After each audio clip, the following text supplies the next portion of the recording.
د قرآن کریم آواز دومره دباو کړی شوی دی د قرآن کریم آواز باندې دومره ګټې او دومره کمبلې او دومره پلاستیکونه او دومره دروازې ورپسې بند کړي شوي دي چې د قرآن آواز تقریباً 1400 کالو کې لا اوس هم خلق نه اوري او قرآن پخپله بیان کړي دي چې د قرآن مخالفینو به مشورې کولې د قرآن دشمنانو به غونډې کولې او هغوی به وی چې کله د قرآن مجلس وي کله چې د قرآن بیان وي نو لا تسمعوا لهذا القرآن والغوا فيه لعلكم تغلبون خلقو چې کله قرآن ویلې کیږي کله قرآن آواز وي کله چې د قرآن خبره کیږي نو لا تسمعوا لهذا القرآن خبردار قرآن ما اوره والغوا فيه پدې کې شور کوي غوغا جوړه کوي چیغې جوړې کوي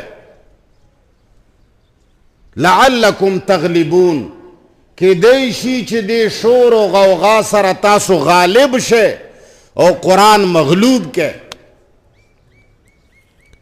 منګه د 1400 کالو تاریخ ګورو منګه د 1400 کالو روایتونه ګورو منګه 1400 کالو نه د علماو د خلق رویه ګورو چې هغوی لا په دې کې لګیا دي چې د قرآن آواز دباو شي قرآن د رب کتاب دی د رب د مقابله رب خلق ته نه ملاویږي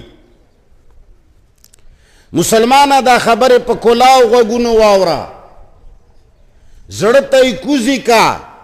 که الله هدایت اراده درته کړي خلق غور وکه سوچ وکه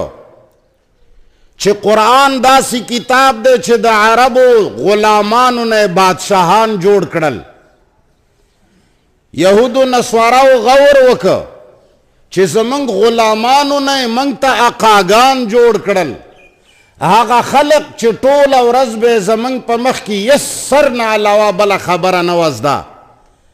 هغو خلقو زمونږ په مخ کې شروع کړل لا نو سر لا نشو منلی ستا خبره یهودو ته لا نصاراو ته لا اقاګانو ته لا بادشاهانو ته لا نو یهودو نصاراو وی چې دا څه شی دی چې زمونږ غلامان یې موږ ته ودرول بلال څوک و صہیب څوک و دا عاجزان هغه خلق و چې پرون غلامان و او که څوک غلامان نه و نو کم از کم د یهودو نصاراو د زور لاندې اوس و خزرج دباو خلق و رب یې نشه کوی نو هغوی په دې پوه شو چې دا کمال په دې خلکو کې دې قرآن واچو نو غور یې وکړه چې دا خو د خدای کتاب دی اوس که موږ ووایو چې بل خدای دا موږ ته کتاب را نازل کو خو څوک یې را سره نه مني ځکه چې خدایان دنیا کې یو نه زیات نشي کېدی نو موږ به څنګه ووایو چې دا بل خدای کتاب را نازل که نشي کېدی یره جی بل نبی خبره به وکړو مسیلمه را پاڅو اولو بل نبی راغلی دی چیغې وهلې چې د صحراګانو د پاره محمد پیغمبر دی د غرونو د قبایلو د پاره چې کوم دی مسیلمه پیغمبر دی صحابه کرامو توری واغستې سرې ته غوڅ که ختم یې که اسود عنسی را پاڅو چولو بل پیغمبر راغی مسلمانانو هغه هم ونه منو سجا نامه ښځه پورته کړه چې راشه د دې رنګینیو د حسن و جمال نه به څوک متاثر شي. مسلمانو هغه هم ونه منو دا. یهود نصارا پوه شو چې د بل پیغمبر ډونګ راچاوېدل ناممکن دي، منګه په دې خلقو بل نبی نشو منی، ولکن رسول الله و خاتم النبیین. د دې خلقو په زړه کې د ختم نبوت پوخ مهر لګېدلی دی، بل نبی را سره نه مني. راشه د همدې نبی په دې مټ باندې ټوپک کېږده. نه بل قرآن جوړولی شو،